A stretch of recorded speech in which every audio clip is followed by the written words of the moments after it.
The urgent, desperate need for a peace deal for Gaza was highlighted today by the passing of another shuddering milestone in the number of Palestinians killed. Surely the latest figure, which has topped 40,000 according to the Hamas-run health ministry, is impetus enough for some kind of agreement at peace talks in Qatar.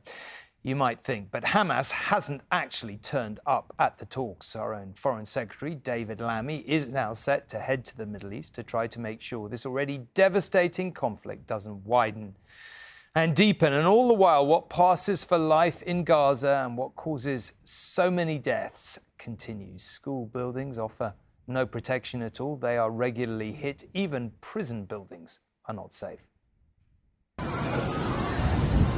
More than 10 months on, and there are still biblical scenes of mass exodus on the Gaza Strip.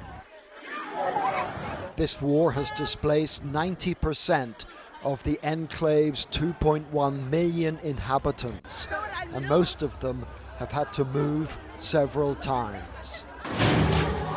This child and her family are now living behind bars. They've taken refuge in an abandoned jail, prisoners of war, in a sense. It's grim and forbidding, but it has the virtue of still standing, although it's not entirely unscathed.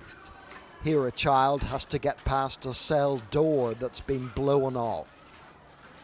The new residents of the prison have had to move so often that they fear it too will eventually be directly targeted by the Israelis. There are no safe places, not anymore, said this boy. If just one wanted guy walks in here, they are willing to destroy the whole area just to get him.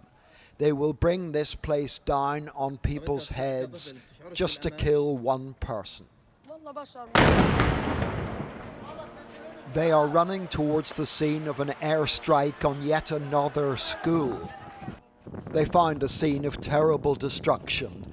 Many of the 30 Gazans killed had been playing football.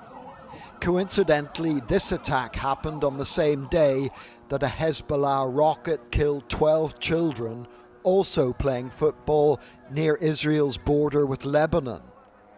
This Gaza strike may have been twice as deadly, but it went largely unreported because attacks on Gaza's schools have become so commonplace. I'm 25 years old. I have been bombed 5 times or 6 times.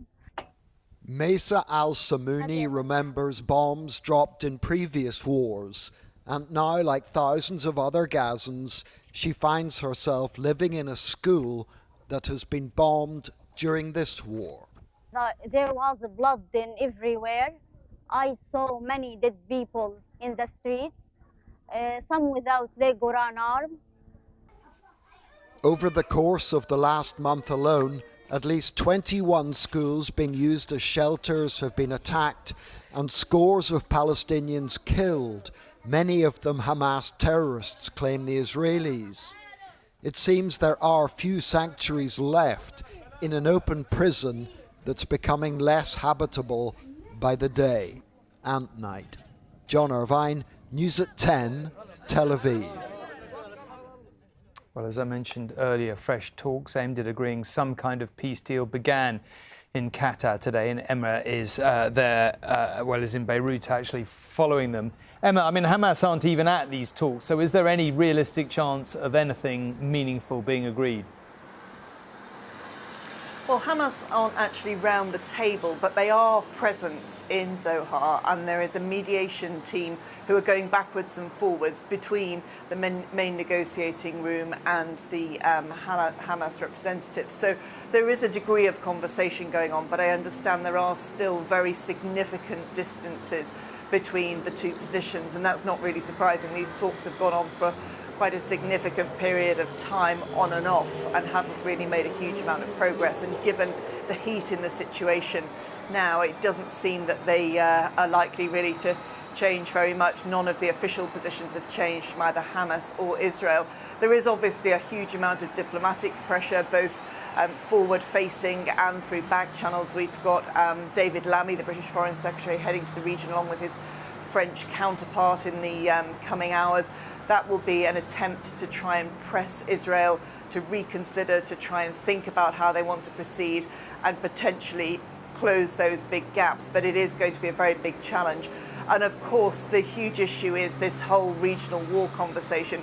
Will a ceasefire in Gaza actually cool the situation down? Listening to people in Hezbollah today, the second in command here in Beirut, they were quite clear that they will respond to the killing of their commander 2 weeks ago, and that's irrespective of what goes on in Gaza or with the talks. Okay, Emma, thank you very much indeed.